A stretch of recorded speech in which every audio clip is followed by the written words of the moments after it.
राष्ट्र कवि मैथिली शरण गुप्त जी ने कहा है कि समझो जग को न निरा सपना, पथाप प्रशस्त करो अपना।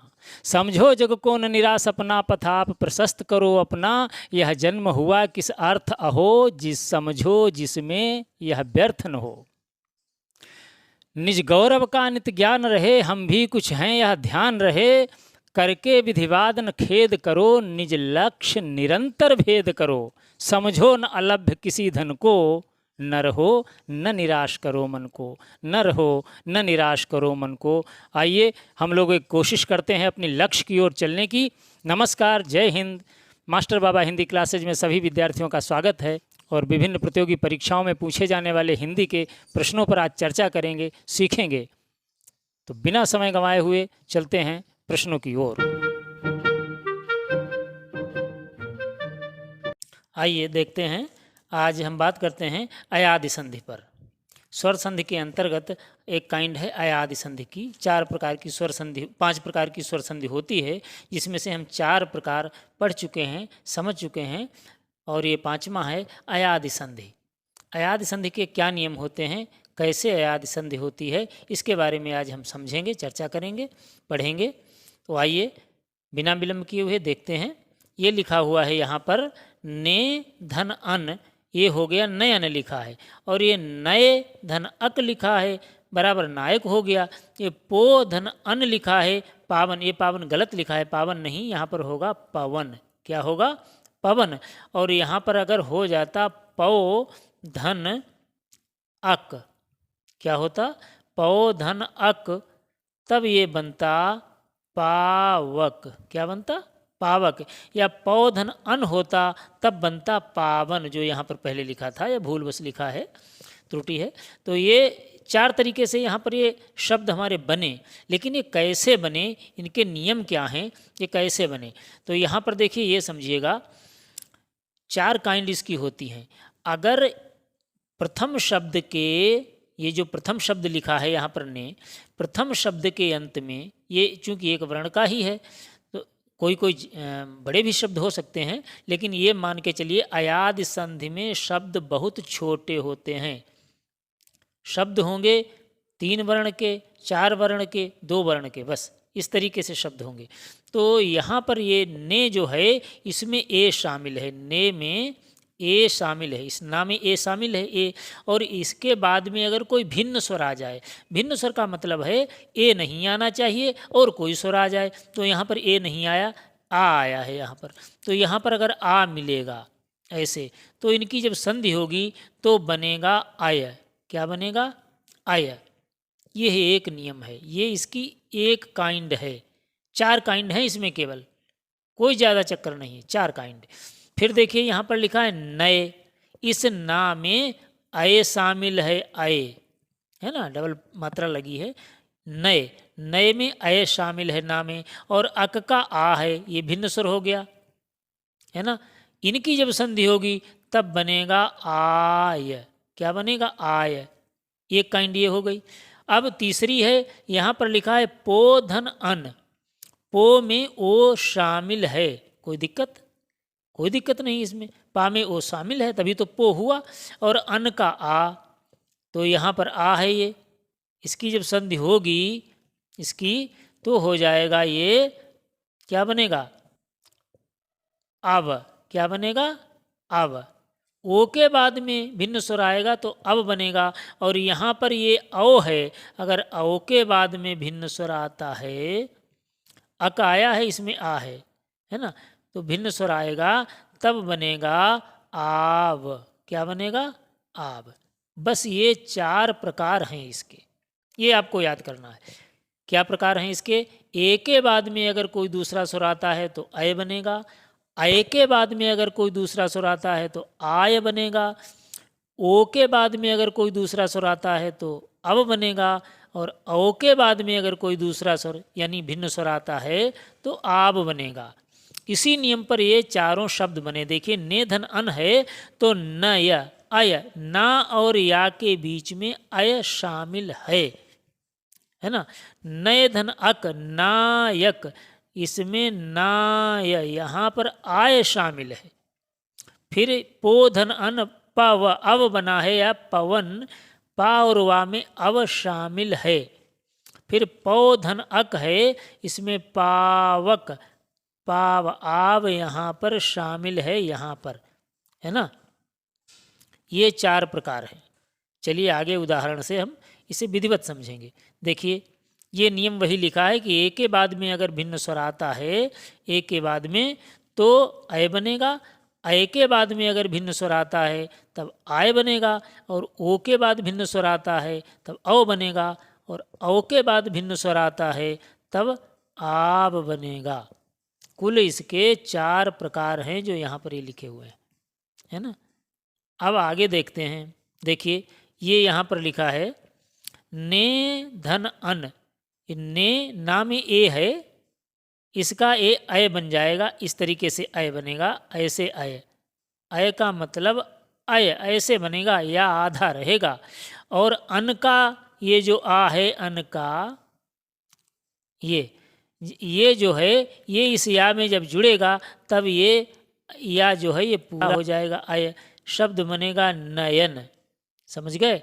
ये ना में आ गया ये नए वाला, ये नए हो गया, और अन वाला या में आया, इसमें मिला तब हो गया नयन। नयन में नय, यहाँ पर ये अय शामिल है, ये जो अय बनता है वो यहाँ पर शामिल है। ये नियम कह रहा है 4 काइंड, अय आय अव आब, बस ये 4 काइंड हैं इसकी, है ना। जैसे यहाँ पर देखो लिखा है चे धन अन, चा में ए, चा में ए शामिल है, और अन का आ, इनकी जब संधि होगी इनकी तो अय बनेगा यहाँ पर चयन। चा और या में अय, यहाँ पर अय है। शे धन अन, अय बनेगा, ये है, ए वाले में हमेशा बनता है अय, ए वाले में क्या बनता है अय, अभी पीछे हमने देखा, तो ये शयन हो गया। फिर यहाँ पर देखिए ये लिखा हुआ है नए धन अक, अब अय वाली काइंड है यहाँ पर, इसमें आय बनेगा, क्या बनेगा आय, अय वाले में आय बनता है।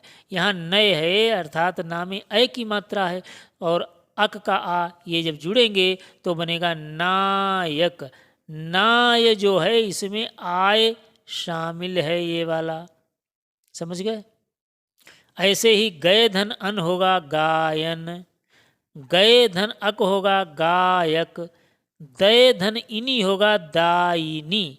अब देखिए यहाँ पर ये या में ई कैसे आ गई, ये इनी में ई लिखी है, इसलिए ये दाय तो ऐसे बनेगा दाय, लेकिन ये ई की मात्रा या पर लगेगी और नी ऐसे ही रहेगी तो दायिनी शब्द बन जाएगा। कोई डाउट? कोई डाउट नहीं। नए धन इका, सेम स्थिति, नए धन इका, तो नाय ये हुआ आय है ना, नए है तो आय होगा, और इका का ई इसकी मात्रा या पर चढ़ जाएगी तो शब्द बनेगा नायिका। समझ गए। इस तरीके से अब देखिए यहाँ पर ये लिखा है भो धन अन, ये ओ है, ओ के बाद में जब भिन्न स्वर आता है तब बनता है अब, अभी हमने पीछे सीखा है ना। अब तो भो धन अन, इसका ओ, भा का ओ और अन का आ, इनकी जब संधि होगी, इनकी जब संधि होगी तो भवन होगा। ये भा और वा के बीच में अब है भवन, है ना, भवन। श्रो धन अन, श्रो में ओ, श्रा में ओ, अन का आ, ये जब मिलेंगे तो बनेगा श्रवण। ये ना जो है अंत में इसका अणा हो जाता है, ये भी नियम है, तो ये श्रवण हो गया।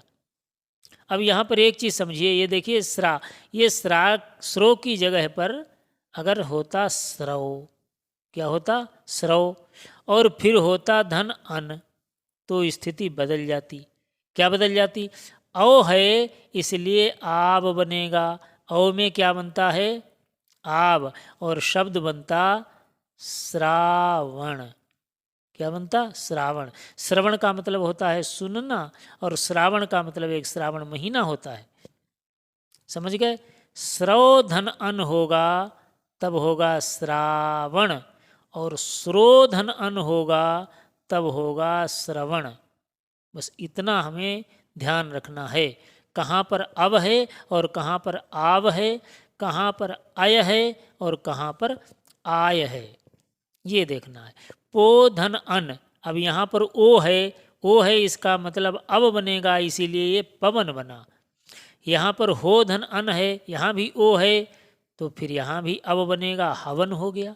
हवन का अगर विच्छेद पूछा जाए तो होगा हो धन अन और संधि होगी अयादि संधि। समझ गए? भवन में अयादि संधि, ये जो है सब अयादि संधि के उदाहरण हैं। आगे देखते हैं, पौ धन अक, ये लिखा है पौ, पौ धन अक, इसका ओ और इसका आ, ये इनकी संधि होगी। औ है, ये पौ है यहाँ पर औ, और औ का मतलब है आब बनेगा। औ में क्या बनेगा? आब। ये सभी आब वाली कंडीशन है, सब में औ औ औ की मात्रा। तो आब बनेगा, हो गया पावक, पाव, यहाँ पर आब छिपा हुआ है। पौ धन अन पावन, यहाँ पर आब है। भौ धन उक भावुक, देखिए आब बना, ये भाव हुआ, और चूंकि यहाँ पर उक है, ये ऊ है, तो ऊ की मात्रा लग जाएगी इसमें वा में, और का ज्यों का त्यों रहेगा, शब्द बनेगा भावुक। ये देखो लिखा है श्रौधन अक श्रावक, आब बना। श्रावक कहते हैं जो जैन धर्म के अनुयायी होते हैं, उनको श्रावक कहा जाता है। फिर आगे देखिएगा, सर्वाधिक पूछे जाने वाले शब्द ये हैं यहाँ पर दिए हुए। नौ धन इक, ये क्या लिखा है यहाँ पर है? नौ धन इक, नौ में औ है, इस ना में औ है, जहाँ पर औ होता है वहाँ क्या बनता है? आव। क्या बनता है? आव। बस यही हमको समझना है। तो यहाँ पर हो जाएगा ना व, आब हुआ यहाँ पर, और इक है तो ई इसमें मात्रा बनाएगी, और एक का रहेगा, शब्द बनेगा नाविक। कोई दिक्कत इसमें? नाविक बन गया, इसमें आब शामिल है। क्या शामिल है? आब। फिर है दय धन अक, दय अय है, और अय जहाँ पर होता है वहाँ क्या बनता है? आय। अय जहाँ होता है वहाँ आय बनता है। समझ गए? तो कैसे बनेगा? दा य, और या आ है तो आ मिलेगा, तो या आ या हो जाएगा, और दायक हो जाएगा। दय धन अक, दायक का विच्छेद है दय धन अक, और संधि है इसमें अयादि संधि। फिर देखिए धो धन अक, धो इसका औ है, तब यहाँ पर बनेगा आब। औ में क्या बनता है? आब। और आब जब बनेगा तो हो जाएगा धावक। धाव, यहाँ आब है, धाव में आब है, और का ज्यों का त्यों लिख गया, धावक हो गया। कोई दिक्कत? आगे देखिए, ये लिखा है विधय धन अक, विधय, धा में अय है, और अय के बाद में जब भिन्न स्वर आता है तब बनता है आय। क्या बनता है? आय। तो यहाँ पर आय बनेगा, कैसे? विधायक, शब्द क्या बनेगा? विधायक। विधायक का विच्छेद होगा विधय धन अक। फिर है शौ धन अक, शौ, देखिए औ है यहाँ पर, औ है तो इसका मतलब बनेगा आव। यही तो नियम हमारा कह रहा है, आव बनेगा, तो हो जाएगा शावक, यही शब्द बनेगा। समझ गए? आगे चलते हैं, देखिए ये शावक हो गया। फिर लिखा हुआ है सय धन अक, क्या है? शय धन अक, अय है यहाँ पर, अय वाले में बनता है आय। अय में क्या बनता है? आय। तो ये बनेगा शायक। क्या बनेगा? शायक। आय हो गया, यहाँ पर आय है। फिर है गो धन ईस, ओ वाली काइंड है, ओ वाली काइंड में बनता है अव। ओ वाली काइंड में क्या बनता? अब 4 प्रकार हमने बताए हैं, या तो बनेगा अय, या बनेगा आय, या फिर बनेगा अव, और या फिर बनेगा आव। बस ये आपको याद रखने हैं। और कैसे बनेंगे? ए के बाद में आएगा तब अय बनेगा, अय के बाद में आएगा तब आय बनेगा, और ओ के बाद में आएगा भिन्न स्वर तब अव बनेगा, और औ के बाद में आएगा भिन्न स्वर तब आव बनेगा। बस इतना ध्यान याद रखना है। फिर है गो धन ईस, ओ है अब बनेगा तो शब्द बनेगा गवीश। क्या बनेगा? गवीश। अब बना और ये ई की मात्रा वा पर लग जाएगी, तब होगा हमारा शब्द गवीश। फिर है गोधन या, ये हो जाएगा गव्य। क्या होगा? गव्य। ध्यान रखना है, महत्वपूर्ण शब्द है ये। आधा वा कहाँ से आ गया? आधा वा इनमें सब में था। हमने कहा ये जो अय हैं ये अय आय अब आप ये ऐसे हल वाले बनेंगे। ये हम समझने के लिए पूरा लिख दे रहे हैं, लेकिन नियम कहता है जो अय बनेगा वो बनेगा अय से अय।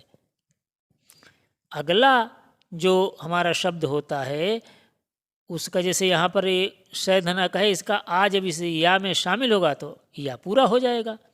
ऐसे ही अब यहाँ पर चूंकि या है, आ है ही नहीं, इसके शुरुआत में आ है ही नहीं, अर्थात कोई स्वर पूर्ण रूपेण कोई स्वर लिखा ही नहीं यहाँ पर है, इसलिए या रहेगा और वह आधा का आधा ही रहेगा।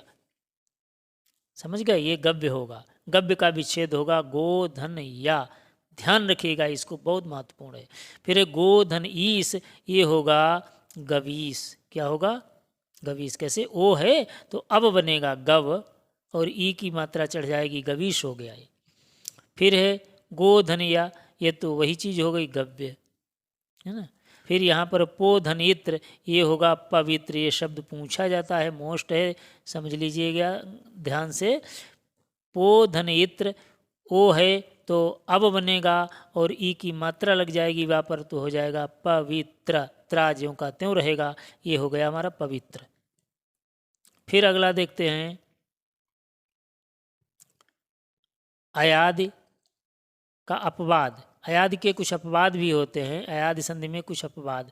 देखिए, अपवाद कहते हैं जब जो नियम फॉलो जो शब्द नहीं कर रहे हैं, कुछ ऐसे होते हैं शब्द जो जिन पर नियम नहीं लागू हो पा रहा है, वो अपवाद कहे जाते हैं। जैसे गोधन अक्ष है, यहाँ पर लिखा गोधन अक्ष, बना गवाक्ष, जबकि नियम कह रहा है कि ओ के बाद में भिन्न स्वर यहाँ पर आ आया है, तो इसका मतलब है अब बनेगा, और जब अब बनेगा तो शब्द होना चाहिए था गवक्ष, तभी तो अब होगा यहाँ पर गव, अब गवक्ष होना चाहिए था, लेकिन है गवाक्ष, है ना, है गवाक्ष। तो ये यहाँ पर गड़बड़ है, इसलिए ये जो है अपवाद कहा जाता है, और अगवाक्ष ही आप सही करेंगे, यही चलता है शब्द। और देखिएगा गवाक्ष का मतलब होता है गाय की आँखों जैसी, है ना, या गाय की आँखों जैसा गवाक्ष। अक्ष कहते हैं आँख को, और इसकी जब कहीं संधि होगी वहाँ पर अक्ष का अक्ष हो जाएगा, अक्ष का अक्ष हो जाएगा, ये ध्यान रखना है। संधि में अक्ष का अक्ष हो जाता है। गवाक्ष झरोखे को कहते हैं, झरोखे में डिजाइन बनी होती है ऐसे ऐसे करके गाय की आँख जैसी, इस तरीके से ऐसे जो बनाई जाती है, ऐसे ऐसे, ये एक डिजाइन होती है गाय की आँख की तरह, ऐसे जो रोशनदान बनाए जाते हैं, उनका नाम पड़ गया गवाक्ष, झरोखा, रोशनदान। ये हुआ। आगे देखते हैं अन्य संधि के कुछ अपवाद, जैसे लिखा है सत्यानाश।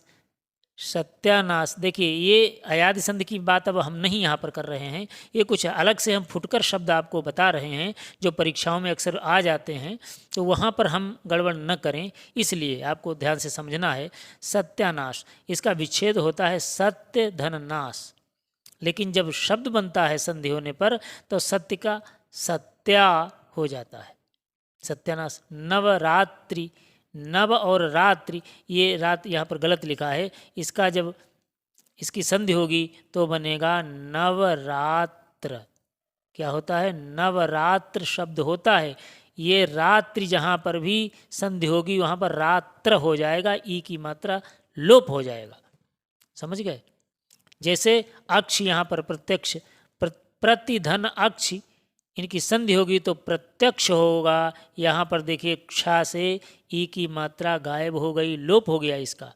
प्रत्यक्ष का विच्छेद करेंगे, प्रतिधन अक्ष शब्द बनेगा प्रत्यक्ष, संधि तो इसमें यण है। समझ गए?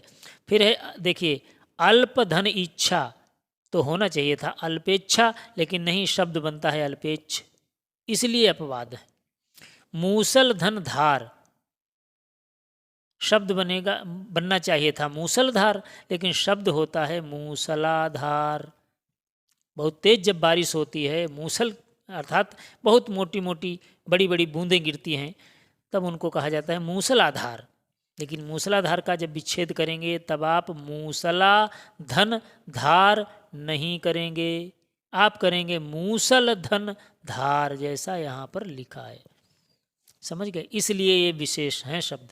फिर देखिए लिखा है विश्वामित्र, विच्छेद क्या होगा? विश्वाधन मित्र, नो, विच्छेद होगा विश्वधन मित्र, ये होगा विच्छेद, विश्वधन मित्र। लेकिन जब शब्द बनता है संधि होने पर तब वा जो है विश्व का वा, ये दीर्घ हो जाता है और शब्द बनता है विश्वामित्र। विश्वामित्र ही सही है, लेकिन विच्छेद करेंगे तब आप विश्वधन मित्र करेंगे, ये सही है। अष्टावक्र, अष्टधन वक्र, अर्थात 8 जगह से टेढ़े मेढ़े। एक विद्वान थे, वो कहा जाता कई जगह से टेढ़े मेढ़े थे, उनका नाम था अष्टावक्र, लेकिन विद्वान बहुत थे इसलिए उनका बड़ा सम्मान था। तो अष्टावक्र, अष्ट और वक्र, इनकी जब संधि होगी तो अष्टवक्र नहीं बनेगा, बनेगा अष्टावक्र। ये जो अष्ट है टा, इसमें एक आ दीर्घ आ आगत हो जाएगा, शामिल हो जाएगा।